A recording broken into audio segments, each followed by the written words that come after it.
Two families left to mourn the deaths of their loved ones this evening. The National Security Minister chimes in, and the Foreign Affairs Minister explains imposed sanctions. Good evening, everyone. I'm Leah Cooper with your JCN News for this Friday, March 18th. Two families tonight mourning the loss of a loved one after 3 people were gunned down here in the capital late Thursday night. Another set of killings rocking the community of Coconut Grove. Police are now investigating the circumstances surrounding a triple shooting that claimed the life of an adult male on the scene and left 2 others wounded, the second man succumbing to his injuries this morning. According to National Security Minister Munroe, this latest shooting unfolded on West End Avenue and Market Street shortly before 10 p.m. Here's Police Press Liaison Officer, Superintendent of Police Audley Peters, briefing the media on the matter on the scene last night. In this incident, the initial investigations revealed that a group of persons were gathered at an abandoned building on the junction of Market Street and Western Avenue when a small white vehicle approached. 2 males exited that vehicle and discharged their weapons on the group. A male who noticed these males walking towards him ran east along Market Street around the rear of the residence, and while the suspects were discharging their weapon at him. I would add that a second male and a female was also injured by gunfire. They were transported to the hospital where their conditions are not known at this time. Now, Superintendent Peters could not say what relationship the deceased had with other victims, which included a female. However, he notes the age the trio ranged between 20 and 30 years old, with the victim being in his late 20s. This is the 6th homicide within the last week. Earlier this week, Acting Commissioner of Police Clayton Fernander told the media that the evidence from the previous homicides over the weekend suggests that at least 2 of those killings were connected. Superintendent Peters says police will be looking at CCTV cameras in the area to assist with their investigations. The information that we have so far with the technology is very promising.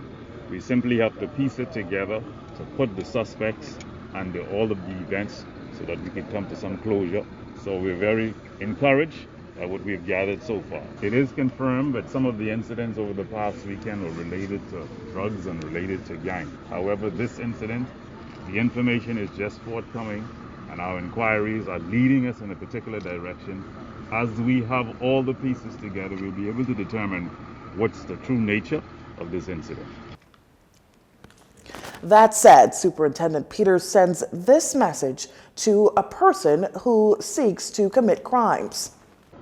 That in our recent incidents, we have our suspects, and in due course, they will be before the courts. Because why? The citizenry, they're sharing the information with us. Technology and innovation is aiding us in the fight of crime.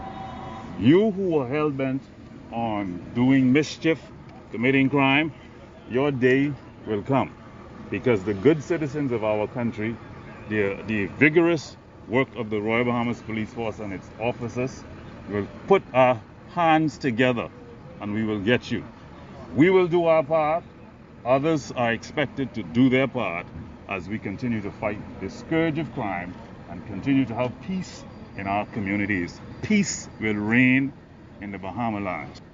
Now, while police have not officially released the identity of any of the victims, JCN News sources tell us that the victim who died on the scene is Leonardo Colley. He was allegedly out on bail for another murder. Reporters did press the press liaison officer on this matter. However, he declined to answer. Investigation into this matter and other homicides are ongoing. Nearly 30 murders in the country in less than 3 months. And as stated, last night's triple shooting resulted in the death of one of those victims who was out on bail, allegedly for another homicide that occurred in 2021.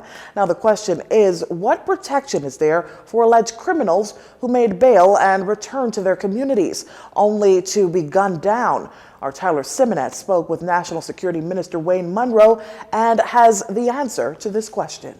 Last night's homicide carrying an all too familiar trend, and that's victims were being electronically monitored, outfitted with an ankle bracelet for other alleged crimes. That's allegedly the case with the killing of Leonardo Colley on West End Avenue and Market Street. Colley was out on bail, allegedly for murder. Now the question has been raised in the past as to how these persons can be protected once on bail before returning to court to have their case tried. In an exclusive interview with JCN News, National Security Minister Wayne Munroe sought to bring some clarity as to what is in place to protect those out on bail. However, he says it's difficult to protect those who may not want protection, having applied for bail. The protection that is built in is only built in terms of whether you're released or not. You can be detained for your own protection, but that only lasts for a certain period. After a certain period of delay, you can't be detained even for your own protection. And the bottom line to it is persons make application to be released on bail. I guess they must know the risk they run. The prosecution often objects to bail on the basis the person needs to be detained for their own safety, and the person argues very strongly that no, they don't need to be detained for their own personal safety. And so it's very difficult to offer protection if somebody isn't willing to be protected. The minister says, however, the larger issue is the issue that permits this to happen, which he says is the need for the public to cooperate with the police to become force multipliers with the police so that they can know of suspicious activity. It happens in this fashion. Some persons would say it's retaliation. So, okay, you have injured, harmed, killed this person, so I have to now get you.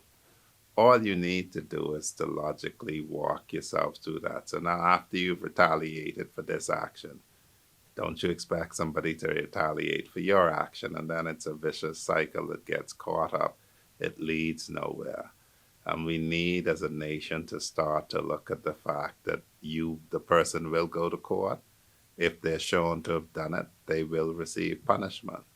As an administration, all of us must commit ourselves to try to improve the judicial system so that it works properly, to work with the judiciary, which is an independent branch of government, to get that part working properly so that people can depend on the state to deliver punishment. And if all else fails, the Bible tells you that vengeance is the Lord's, not yours. Now, on Monday, Acting Commissioner Clayton Fernander suggested to the media that the homicides over the weekend were the result of turf war. Here's what the minister had to say in that regard. Well, that's the assessment of the police based on intelligence. The police in the Bahamas is intelligence-driven, and so they use their sources to figure out who is in which gangs. You see the same thing when people go to prison, so that they don't house two rival gangs, gang members in the same cell. It's unfortunate that that's what we've come down to. But from my practice and representing matters, you get to find out that yes, unfortunately, there are gangs in the country. There are enforcement gangs. There are gangs related to drug sales, drug trafficking.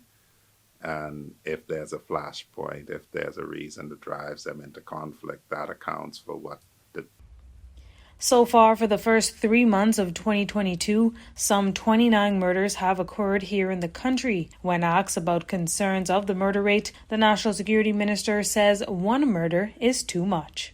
Reporting for JCN News, I'm Tyler Simonet. Thanks, Tyler. Meantime, police need your help finding 23-year-old Junior Jean.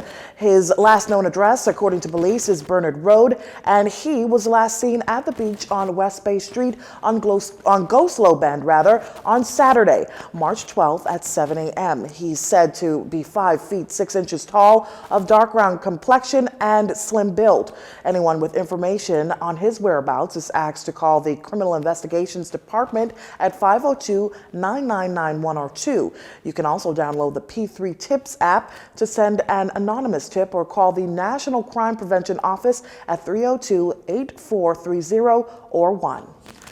Well, Chairman of the Bahamas Public Parks and Public Beaches Authority and Mount Moriah Member of Parliament Mikel Barnaby proposed a number of questions to the former executive board of the authority surrounding contracts, particularly sweeping contracts, on Thursday during the afternoon session in the House of Assembly.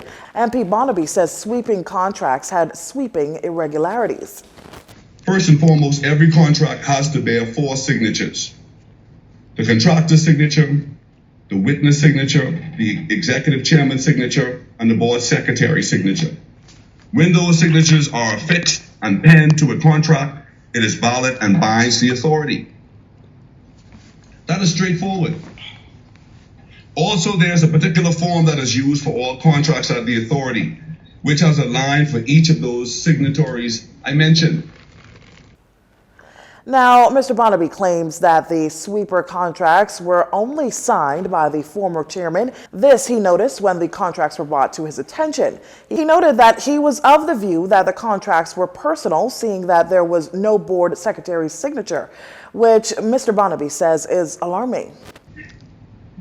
The contractor and witnesses and the chairman's executive assistant, I am advised, was the witness. No board secretary signatures are found on those substantial contracts. $45,926 per month for one contract, $11,625 per month on another contract, $12,400 per month on another contract, $6,951 per month. Staggering, breathtaking. My question is, where were the checks and balances where these contracts did not meet the legal standards? Here's what Mr. Barnaby says that the accounting department should have done and what questions he would like answered. The accounts department ought to have brought the matter to the executive chairman's attention. The contracts were null and void from the inception, in my humble opinion, and void ab initio, meaning that the contracts were null and void from the inception. What I would like to have answered are the following questions. Why wasn't the board secretary's signature affixed to the sweeping contracts? That's one. Was the board aware of the sweeping contracts at the time they were signed? That's two. Was the board aware of the substantial amounts of the contracts? Was the amounts in the contracts vetted? Did the former board members approve the contracts retrospectively? Why were these lucrative contracts not returned to the chairman by the accounts department when they were submitted for processing as a red flag because the board secretary's signature was missing? Currently, the authority is under investigation due to millions in overspending, issuing of contracts, and among others, questionable transactions, as the government alleges. You're watching JCN News. Stay with us.